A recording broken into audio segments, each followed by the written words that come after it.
The rust and the ruin, a $4,500 betrayal that unraveled in Judge Judy's court. The air in the television courtroom was thick with the static of unresolved grievances and the sharp, clean scent of justice waiting to be served. All eyes were on the plaintiff, a man named Tyron Harris, whose face was a canvas of frustration and weary disappointment. Across from him stood the defendant, Antonio Mattox, a man whose demeanor shifted like sand, from defensive posturing to flashes of aggrieved innocence.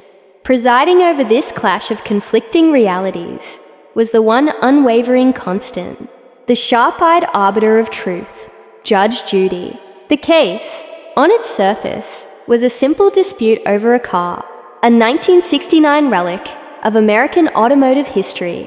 But as the words began to fly, it became a tangled web of broken promises. A fallen tree, 33 hidden cars, and a friendship shattered into pieces on the floor of a garage.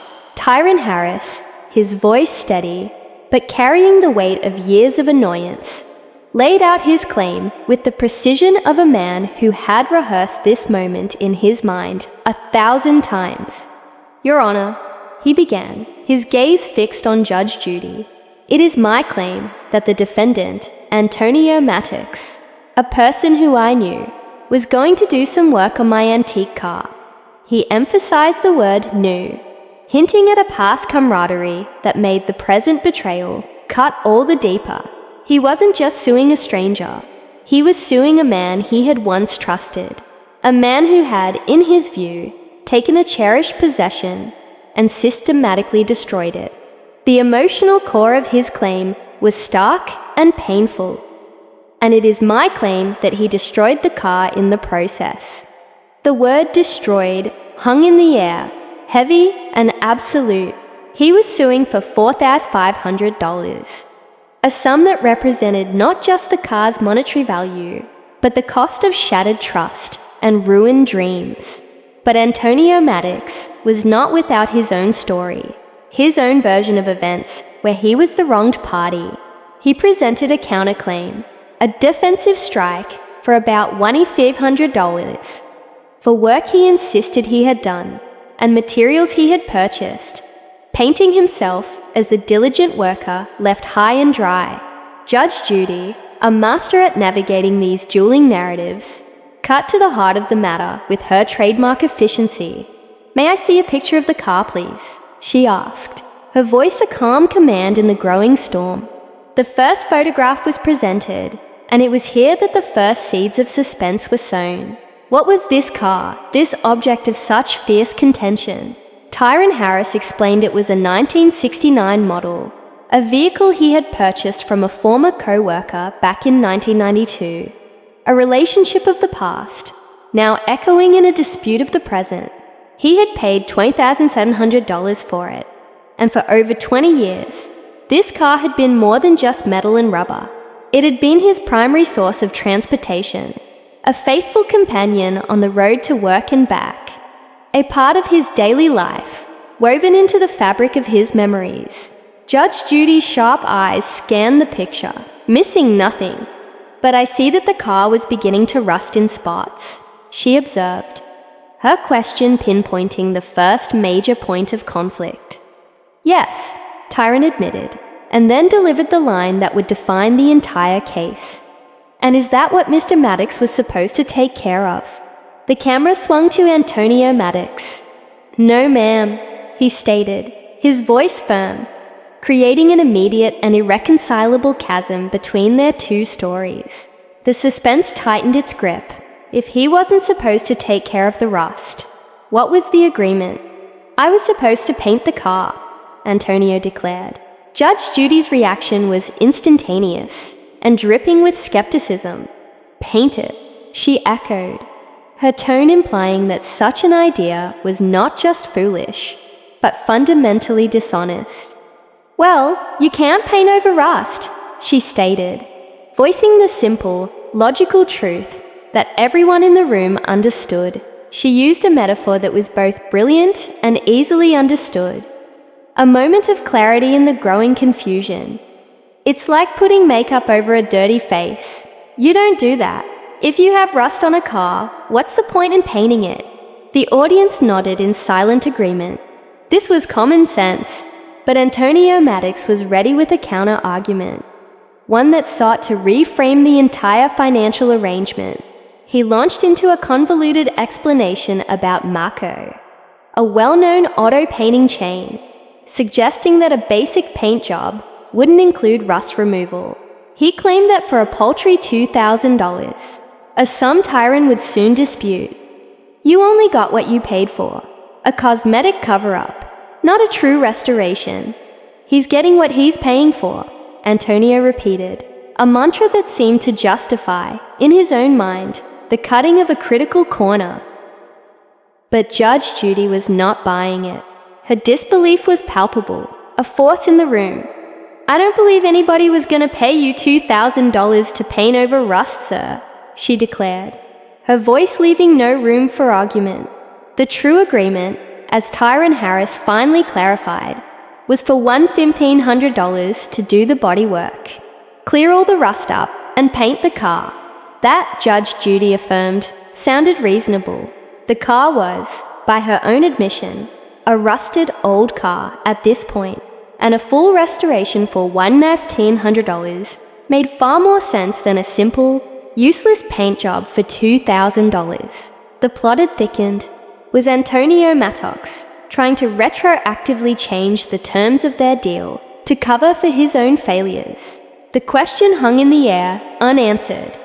Then, Judge Judy pivoted, introducing the element that would turn a simple breach of contract into a dramatic tale of neglect and disaster. Now, I'd like you to tell me how the car got damaged in your possession, she commanded, her eyes locked on Antonio. A hush fell over the courtroom. This was the moment. Antonio Maddox took a breath and delivered the explosive news. A tree fell on the car. The image was almost cinematic in its sudden, violent absurdity. A tree, a force of nature, intervening in this already messy human drama.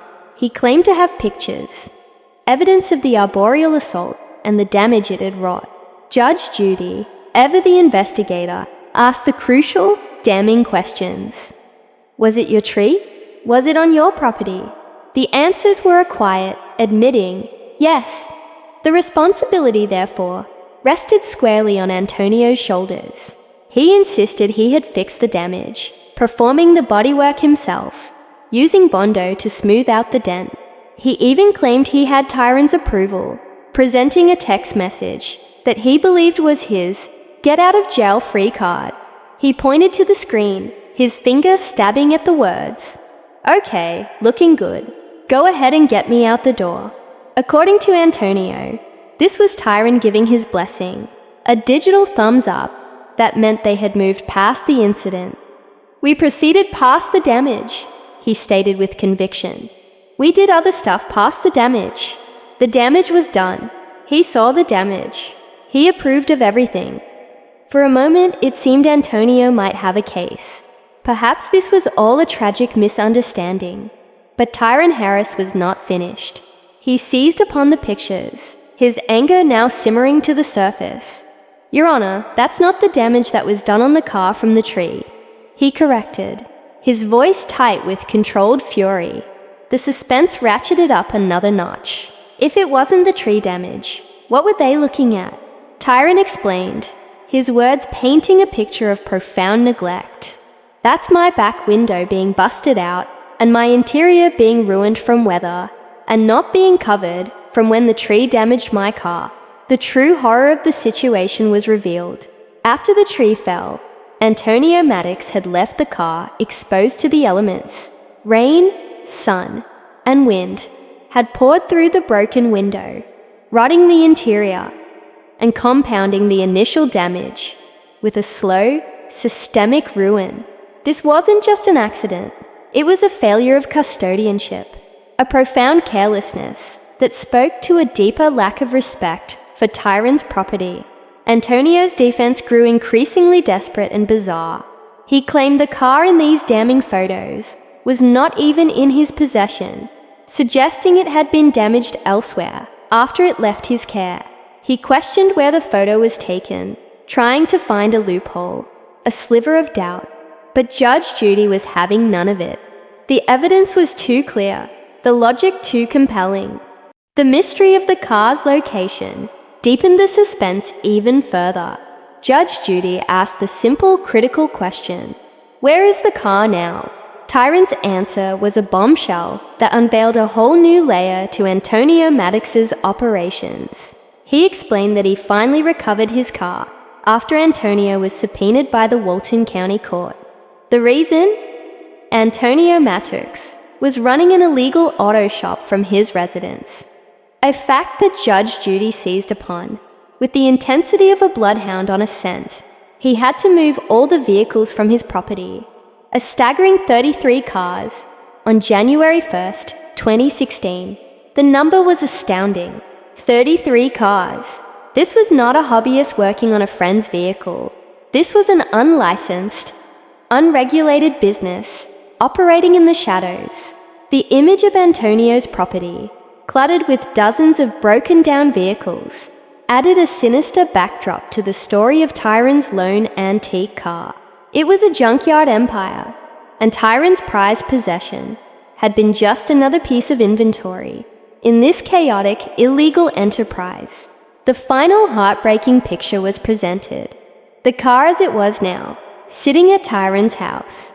It was a shell, a ghost of its former self, with a broken window and a ruined interior, a testament to the destruction that had occurred under Antonio's watch.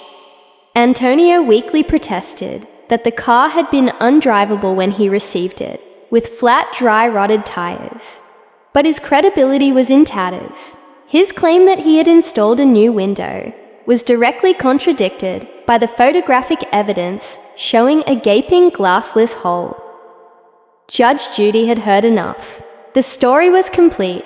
A trusted acquaintance, a vague but crucial agreement, a destructive act of nature, a devastating failure to protect the property, and the shocking revelation of an illegal business built on a foundation of neglect. She looked directly at Tyron Harris and delivered the hard truth. Clearly the car was damaged in his possession. It was not in good shape to begin with. There is no question, sir, that you're not going to get $4,500. The dream of full restitution was gone, but justice, in a reduced form, was at hand. She then turned her formidable gaze to Antonio Maddox, dismissing his $25,000 counterclaim with a wave of her hand. He had failed in his fundamental duty. The gavel fell with a definitive crack. Judgment for the plaintiff in the amount of $1,500. Your counterclaim is dismissed. We're done. For Tyron Harris, it was a partial victory, a small financial balm for a much larger wound of betrayal. For Antonio Maddox, it was an exposure, a public reckoning for his shoddy work and deceptive practices. The rust on the car was now mirrored by the rust on his reputation, both permanently tarnished. The lesson for the listeners and viewers: the story of Tyron Harris and Antonio Maddox is a powerful cautionary tale that extends far beyond the walls of a television courtroom. The lesson is stark and clear. When entering into any agreement, especially one involving valuable property or cherished possessions, a handshake and vague promises are a recipe for disaster. Always, without exception, get the specific terms of the work to be performed in writing. A detailed contract that outlines the scope of the project, the materials to be used, the timeline for completion, and the total cost is your first and best line of defense. Do not assume common sense will prevail. Furthermore, verify the credentials and legitimacy of the person you're hiring. Antonio Maddox's illegal operation was a red flag that could have been spotted with a simple check of his business license. Do not allow trust, born from a previous relationship, to blind you to the necessity of due diligence. A true professional operates transparently and welcomes a written agreement. Finally, this story teaches us about the high cost of neglect. A single failure to act, like covering a broken window, can lead to a cascade of destruction, turning a repairable problem into a total loss. Protect your investments, document your interactions, and never be afraid to ask for everything in writing. A little precaution on the front end can save you a world of heartache, financial loss, and a day in court on the back end. Let the rusted ruin of a 1969 dream be a reminder that trust, while valuable, must always be paired with clear, unambiguous contracts.